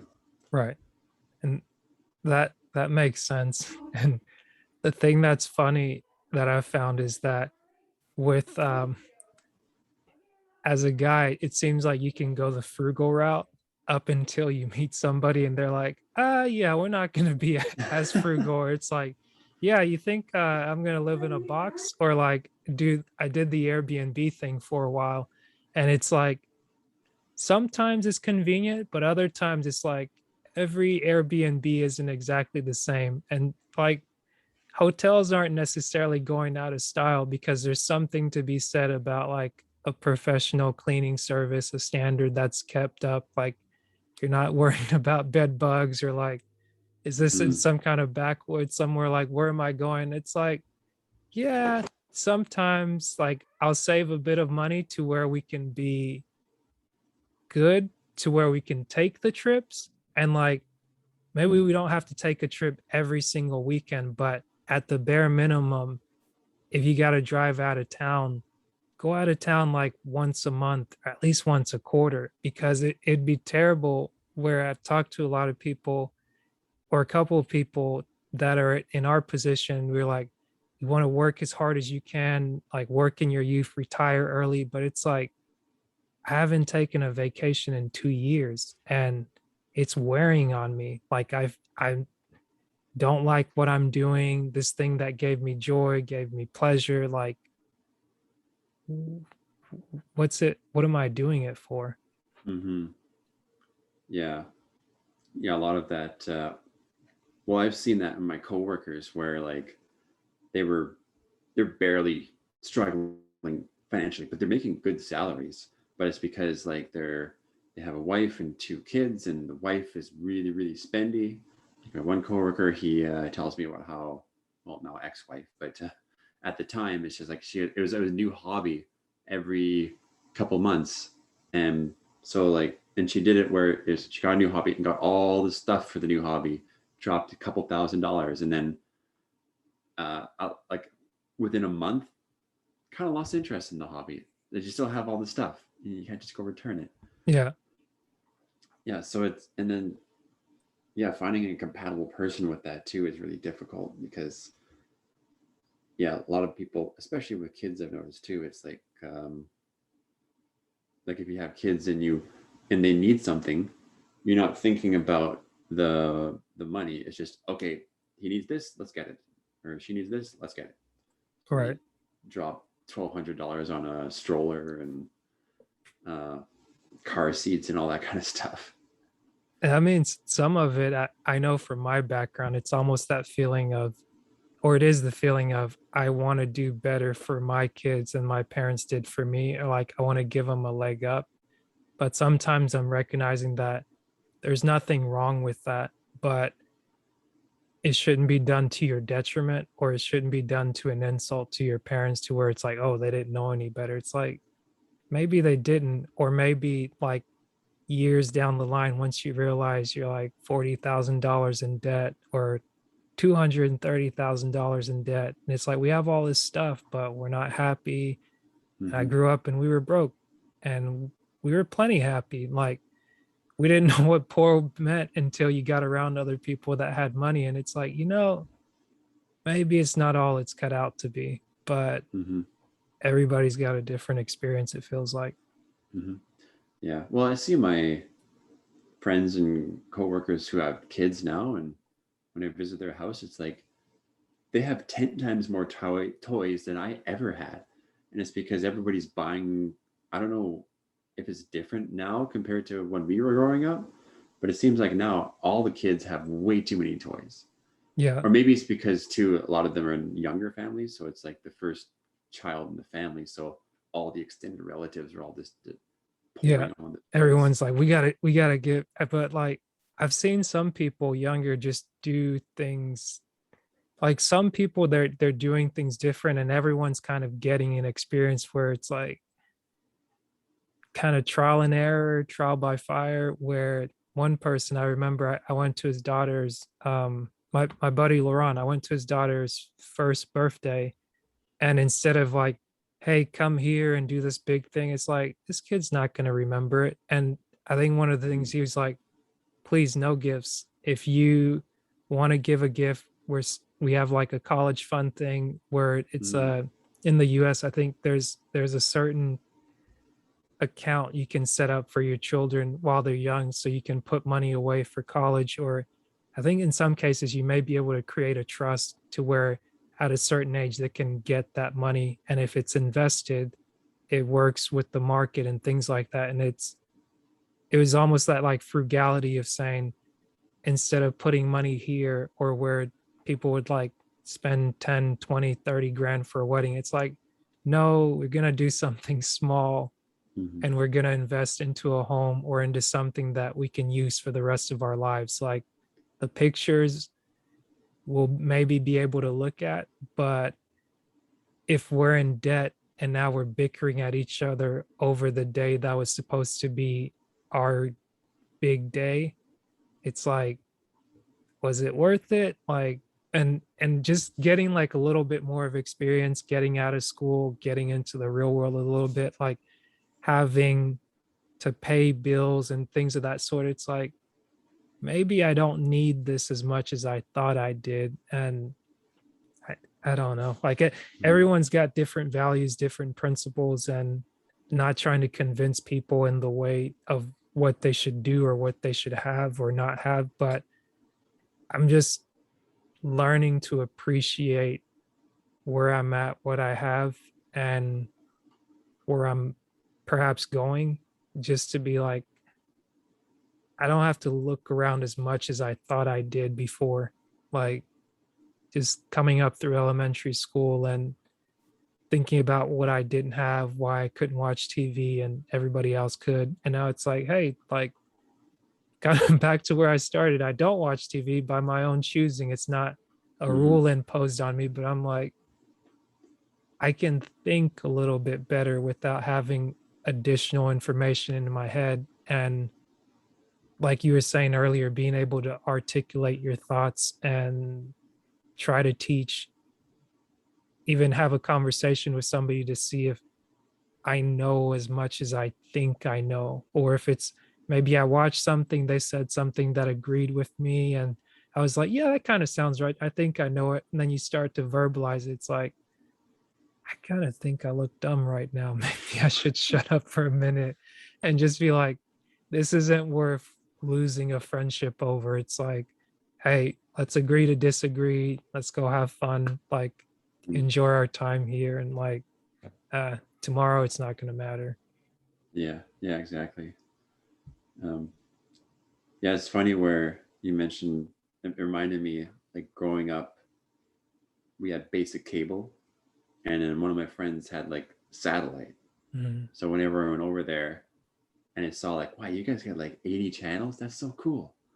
But now that like I've had that myself for, I don't have it now, but like even with Netflix, like, oh, you have like unlimited watching potential. Like, wow. Or then you realize too with the 80 channels, it's like, well, actually 40 of them are playing the same thing and it's just different networks and there's nothing good on anyway. And so like I was always jealous of that growing up, but it's like that wouldn't have even made me happier if I had had that.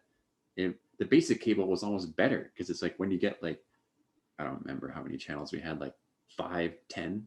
It's like, well, there's less selection and you get less stressed out because you check all the channels and nothing's on. Well, okay, well, you're stuck with this program you don't want to watch, or go to something else Yeah. instead of scrolling through 80 channels. It's funny. Yeah. It's like the saying goes, less is more. Mm-hmm. Yeah. Well, The other thing you mentioned, mhm, that's the first time I've ever heard of that. Like instead of gifts, put it into a college fund. Because yeah, Canada has a program like that called the Registered Education Savings Program. So you can set one up for each of your children, and then it's invested in something, and then all the investment gains are tax free as long as you use it for education. So especially for kids, like a 1 year old kid, like if even if you give them like $50 over the next 18 years, it could realistically like go be like worth, I don't know, $200-300 from like 50. So it makes, and the kid doesn't not going to care. Like if you put it in your own investment account now, you're going to be thinking like, well, I could have spent that $50 on, I don't know, a nice meal out or whatever. But the kid's not going to care. The kid's not even going to know. So for every birthday, they get like another, collectively say like $500 in their account every birthday, and that's going to compound to like 20 or $30,000 by the time they're looking for school. yeah. It's it's funny. I was thinking to myself, I've got two nephews and one niece, and I was like, I could start and put $1 away for them a day for the year. It might not seem like much, but it'd be a lot. And I was like, instead of feeding the vending machine every week, I could feed their accounts. And then, of course, I decided to feed the vending machine because Mm-hmm. I like chocolate and the things that are in the vending machine. So I was like, don't beat yourself too bad. Like maybe don't feed it as often. But as I was thinking about it, I was like, it's not a bad idea and it's not something that has to be done right now. So instead of like obsessing over it or being upset with myself, I was like, it can still happen. And even if I was to do that for them, when I have kids in the future, I was like, I could also do that in the sense that if I have my financial house in order and making sure you put something bare minimum away and just do that, whether people are talking NFTs now, cryptocurrency, things of that sort, is like kind of diversify your bag and still find a way to enjoy your family, enjoy your time, go enjoy the experiences. Don't be like, okay, like no candy for 5 months and all that candy money is Mm. going to go over there. But it may not be a bad idea to stop eating all the candy at the vending Yeah, machine for and other reasons. put it away for a better cause. Hmm. Yeah, yeah. I've heard that like with again with the finance books, you know, the latte factor. Um, that one guy, I can't remember, David Bach was it? Anyway, I've heard other people criticize that and say like, if maybe not buy a $5 latte every day, but you know, like Mhm. the occasional one, or buying the candy from the vending machine. Like, Right. if you really enjoy it and that's something you really like, then you should probably do it instead Mhm. of constantly depriving yourself of things that you enjoy. Because in the grand scheme of things, like say it was a latte 2 a week, so it's like $10 a week, so like what, $40 a month, but it's it's $40 a month and it adds up, so that's like over 400 $480 a year.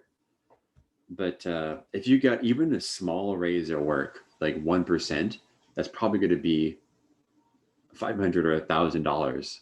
That's going to more than cover that thing that you really enjoy doing. So again, back to the whole balancing investing versus, you know, the finances that you actually like, or the doing things that you actually like, instead of always planning for the future. Yeah. And it's like when you put it that way, I almost think about it. It's like, hey, if I do it twice a week, maybe for a short period of time, just do one a week. And then the other one that I would do, I put it over there. And something that I found, I was like, okay, instead of trying to put away a big chunk of money, something like Acorns that people came up with that app where it's like every time you swipe your card, it'll round up Mm, and it'll save for you without forcing you to save. So it's mm, like unconsciously you're putting money away and it's like, okay, if I want to make it $10 reoccurring. So I did that with my advisor where I was like, it might seem small now, but if I make $1,000 a month or say $1,600 a month versus like double that or more, having a different position, if I'm putting away just $100, 100 is more than zero. So mm-hmm, it's like it might not be a lot. I may want to do more, but just like a little bit is enough. And then just like to your point, enjoy an activity and just be able to put your feet up and be like, you know, it's been a rough week, but hey, I can toast to that. mm-hmm. Um, yeah, for sure. One of the many books on finance that I've read is The Automatic Millionaire. Have you heard Mm. about that one? No.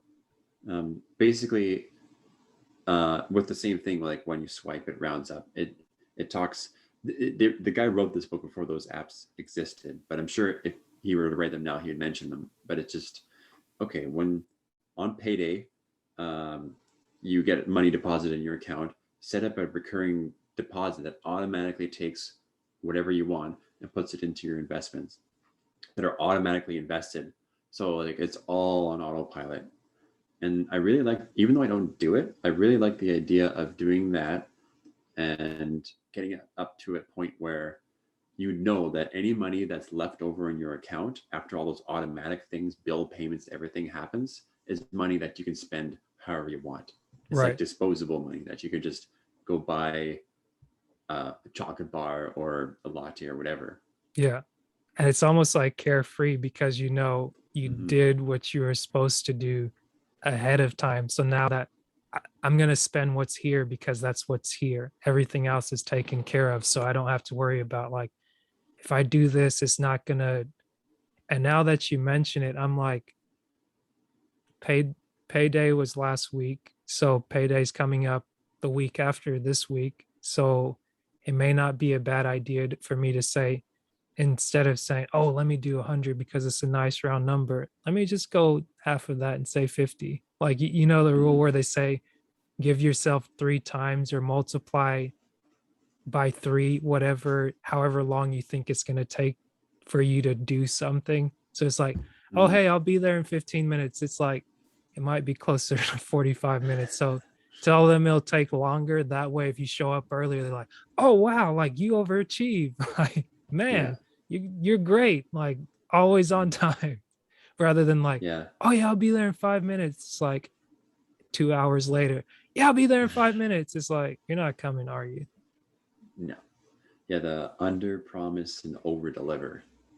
Yeah, that's something I do that at work a lot too, where it's like they ask for a programming change, and it's like, okay, well, huh, that's probably going to take. I'll tell them like, oh yeah, it's going to take like a few days to do it, and you do it in a few hours, and they're super happy.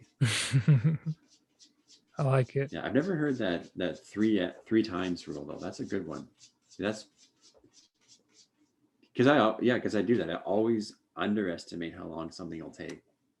Yeah. So take It, that it, underestimate and just multiply it by three. one of the guys told me that from college when we were working on our steel bridge team, and it reminds me of what you said earlier about the statement, we overestimate how much we can do in a day and overestimate what we can do in a year. And it's like, to bring it back to something that you use on a daily basis, it's like he was telling me a good rule of thumb is to multiply by 3 hours or by 3 times how long you think this is going to take. Because the first time I did this in college, we are basically building a steel bridge out of square tubing. Like the steel is a square. I know that's not Hmm. a perfect square, but like, it's, you can either use square tubing or round tubing, and it's hollow on the inside. The out exterior is steel. It's maybe like half an inch to like 2 millimeters thick. No, no, no, it's not half an inch. It's way smaller. It's like an eighth of an inch thick, if that, and whatever that is in millimeters. But Hmm. you've got to um, build these members. It's a cantilever bridge, which is, if you ever see something that's like this, you have Hmm. a post. I'm just doing this for the audience so they can follow. But if you have something that's hanging out right here where my arm is, this is the cantilever, and this is the lever, and this is like the counter. Maybe I'm explaining that wrong, but you're supposed to build a bridge like that, and it has to be able to support a couple thousand pounds, maybe I think it's 1,000 to 3,000 pounds, like sitting on it. It has to be able to have that much weight pull against it. So they say, like, for lateral flexion, whenever you see something like the Golden Gate Bridge, it has to be able to move. Like high rise buildings, everything has to be able to move and breathe, because if it was just stiff, it would break. Like Yeah. anything that's stiff is brittle. And it's funny how you can say that about being an engineer. They teach you how to be flexible. Like, Hmm. if you're not flexible in life, it will break you. If you get too rigid, you're going to break. But, anyways, we built this cantilever bridge, and every member of the bridge, it's got to be able to come apart, because part of the deal is that there's a competition to see how quickly you can build it. And Mm. it's almost like estimating a construction job, where they say the amount of time it takes you to build, you multiply that number by the amount of workers that you have. So you can use as few as 3 people or as many as 6. So the quicker you do it, the more people you have, the more time goes to each person. And you have to be able to assemble each member, which has to fit in like a, I think is a 3 inch by 6 inch box that's like 4 feet tall. So like a Oh, box of cool. that dimension, and you've got to have the members go into like a trust, basically like I'm pretty sure I'm making some inappropriate sign there, but it's supposed to be like a pyramid that's a trust where some are facing up. I'm gonna stop. I'm making rectangles when I'm trying to draw triangles, but they build this thing, and where the comment came in was because we were basically building this bridge, and we built it, had it completely done, everything fit in the box and all, the day before the competition, where we were supposed to go and compete against other schools in our region in the southeast. Like you had Clemson, North Carolina State, all those other schools. And around the clock there were 6 of us working on it, and we would assume, okay, you need to cut this member to be on this design. So they designed it in CAD, printed it out to scale on a sheet of paper, where you take the piece of metal on there, you lay it flat, you cut it, you get everything to fit. And we had one of the guys that ran the shop, he taught some guys how to weld, how to TIG weld, or how to MIG weld. And that was like my first or second exposure to that. And the amount of time it would take to weld something to the amount of time it would take to clean it just to make this thing, he was like, yeah, it's easy to say, yeah, we think we can get it done within this time. But the closer it's getting to that day before the competition, it's like, best rule of thumb is to give yourself 3 hours. And him being the lead, being on teams before, it's like he'd seen it so many times to where it was like, if you don't give yourself that amount of grace period, you're really going to suffer in the end, just being up against the clock. And it was a rough one where like we were up against it. And I remember we're at a Home Depot parking lot, got everything laid out where you've got your lay down yard, like material comes to work, you have a lay down yard, you have something that's supposed to represent the water. So you're building a bridge over the water. Mm-hmm. So it's almost like the floor is lava, but this time it's water. And the thing is, like, you can't drop any of the nuts and bolts that you're using into the water, because anytime you drop it, that's lost time on the job. Mm-hmm. And if you got to like go and pick it up, and the more time you spend doing that is more time lost, adds to your scheduling costs and things. So it was like, don't drop the nuts, and just be very diligent in communicating between 3 people, which is what we went with. You got a runner and you got 2 people building. So the runner's got to stretch over the river, hand over the thing, and they've got to pass it from one person to the next. Every time something drops, it's like $5,000, $10,000 added to your cost.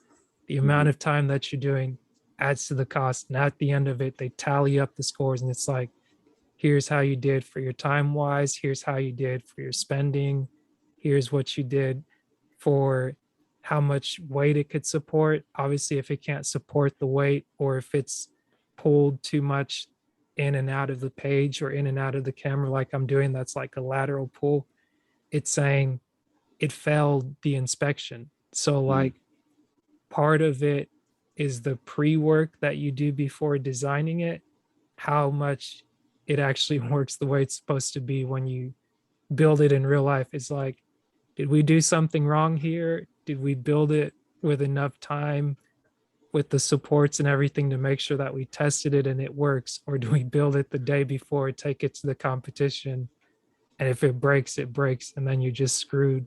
Like in this case, you just out of a school competition, but like in real life, it's, oh, there's a $4 billion mistake, and who's gonna pay for this? And now you're out, your family's kind of looking at you like, huh, you weren't paying attention, were you? Well, that's interesting. That sounds like a really cool little competition.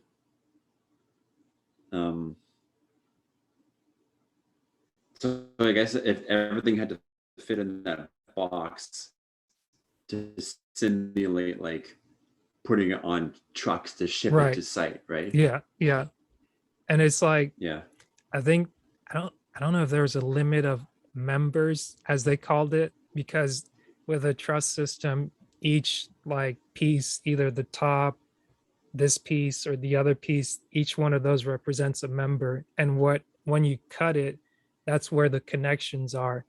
And as Hmm. you go through different classes, like there's a specific class if you're a structural engineer that specializes in connections. Like if where things come together, it's almost like a mystery, but you know that whatever load is going to be placed against it, it's got to be able to resist that. So that was part of the challenge. It's like how do you put these things together and make them work without it being so like too complex? Because like if you overcomplicate it, then when it comes time to build it, it's a mess to put together. Hmm.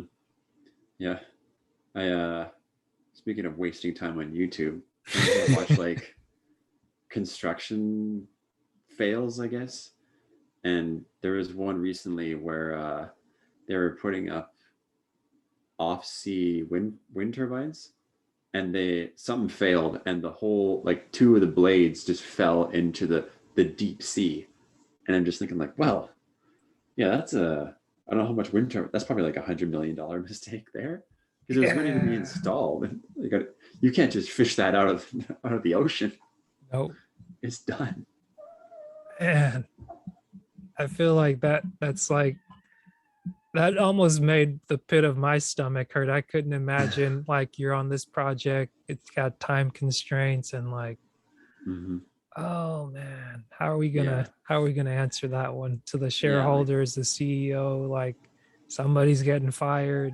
yeah, yeah. Like, is that? I don't know if that's the because it seems like a government project or something. Is that on them or is it insured? I don't know. Yeah, well, because I'm thinking about that when I'm doing or I'm studying for the PMP now, and it's like projects in general. Like a lot of it's like really tight, like with Mm, schedule and such. Um, yeah, yeah. One of the reasons I kind of want to get back into construction though is because I yeah. think that's works. Because my job now is more so operations and Mhm. supporting operations, and sometimes there's little things that we're doing to upgrade, but it's still largely like operationally. Cat on my desk. No problem. Oh, Yeah, I better get you out of here soon. I just realized it's almost been over 2 hours, yeah, but yeah. No, that's all good. it's like time flies. But um, maybe I'll ask you, feel free to elaborate if you want on anything else, but um, I'll ask you two questions. If someone wants to get a hold of you, how can they either chat with you or link up with you online or offline? Yeah. Well, two ways. You could email me. Um, I think the email I gave you is FERGI, then the number 6 at hotmail.com. And my blog is still up, even though I only update it like, I don't know, lately it's been like once every 3 months. It's gotten to the point where with the blog where I feel like, because in short, it's a finance blog that promotes index investing. Hmm. So index investing is fairly simple. And so like I can only write so much on it. So then most of the more recent posts have been on more extreme, risky, not, I don't want to say extreme because they're not really extreme, but more risky kind of alternative investments like real estate investment trusts, just dividend stocks, even trading options. And other little fun um, kind of financial theme things that I think about, like I do like expenses and reducing your expenses and ways to do that and kind of stuff. So anyway, the blog is profitmoose.com. Just Okay. the word profit, like I'm making profit, and then the big old animal, MOOSE. Yeah. So you can contact me on there as well. I think there's a feedback section and a contact. Awesome. Hey, I'm gonna put your email out there. So if you start getting like a lot of stuff, it's like it might have been Asher, but I Yeah, appreciate you sharing that. And yeah. one last question I'd like to ask you is, are you still who you say you are? Uh, as opposed to the start of this episode, I sure hope so. But yeah, like it's a kind of a, like I said, it's like a loose identity that I try to follow. And it's really a question about values as well, and where you want to prioritize your time, and how you want to be remembered. And yeah, I think I like, I don't have a lot of strict values about how I live my life, but there are some of them in there, like with the ethics and such, that I feel very strongly towards, and some that are a little more loose. So I can usually feel it in my gut if I'm straying away from what I want to be. And I usually, when I start to feel that, I usually correct myself pretty quickly, or at least I think I do. But I've noticed too, like over time, you everybody changes. So like sometimes your ethics change over time, and something that you thought was okay before is no longer okay. And I don't know if you've ever heard that, where roughly every 7 years, like 90% of your body is completely regenerated. Mm, So like you're almost a completely different person every decade or so. So I'm definitely different than how I was 10 years ago, and really different than 20 years ago, and 10 and 20 years from now, really different as well. And I just yeah, hope that it's some of those values kind of carry through to that future person. awesome. Mm-hmm. I like that. Every response I hear is unique in itself, and I'm like, it surprises me, but um I like how you just think through that, and just seeing like just the ideas going across the brain. I'm like, man, I dig it. Yeah. Yeah. Well, hope I can be somewhat insightful to somebody. I think you were. I know you were. Mm-hmm. But thank you so much for the time. Thank you for letting me take so much. But it's a great chance to catch up, and Yeah. just really highlighting on a lot of things, and just saying like everything's kind of going in its own way. See what comes next as the year kind of wraps up, and Mm-hmm. there's no telling what 2022 has in store for us. No, So for it'll be sure. Yeah. interesting to see. Yeah. Yeah. Well, thanks for having me on and talking and chatting for the last few hours. And yeah, yeah, definitely keep in touch. And yeah, yeah, I appreciate. I always like talking to you too. Yeah, Thank you. because You're welcome. yeah, yeah. I still talk to some of my friends from the U.S., but you're one of the ones who I more consistently talk to, and I think it's good to get that different perspective, Yeah. because you get in your own bubble really easily. So it's good to Oh talk yeah. to Yeah. people from geographically further away every now and then. Yeah, it's fun, but we'll keep in touch. And Mm-hmm. until next time, All enjoy right. the evening. And I guess you, the cat's getting like, hey, let me out of here, let me go. Yeah, you can hear him. I think he's bored. Mm, We have two cats, and he's our kitten. He's about 6 months old now, so he's, mm, I guess, pretty antsy. If he's just kind of sitting around. got you. But Oh, yeah. before I let you go, I don't know if you've ever heard of James Patterson, but he, I think he does like crime novels and stuff like that. But he Okay. did a different book that's kind of interesting, and I think you might get a kick out of it. It's got Hmm. nothing to do with finances. Like, I know we talked a lot about that, but it's an interesting story. Like, I won't say any more about it, but it's called Scaredy Cat by James Patterson. Scaredy cat. Completely unique with different, you want to get it on Hmm. Audible, and just kind of listen to it, or it might be on YouTube if you can find it. But I'll send you a screenshot of it so I don't forget. Make sure I got the right title, but Hmm. check it out. Let me know what you think. I For thought it sure. was Yeah. hilarious. Yeah. James, or Scaredy Cat by James Patterson. Yeah, yeah. I Okay. think that's the right one. Yeah. Got it. Cool. Until next time. All right, Asher. See you, Yeah. Brendan. Bye. Bye.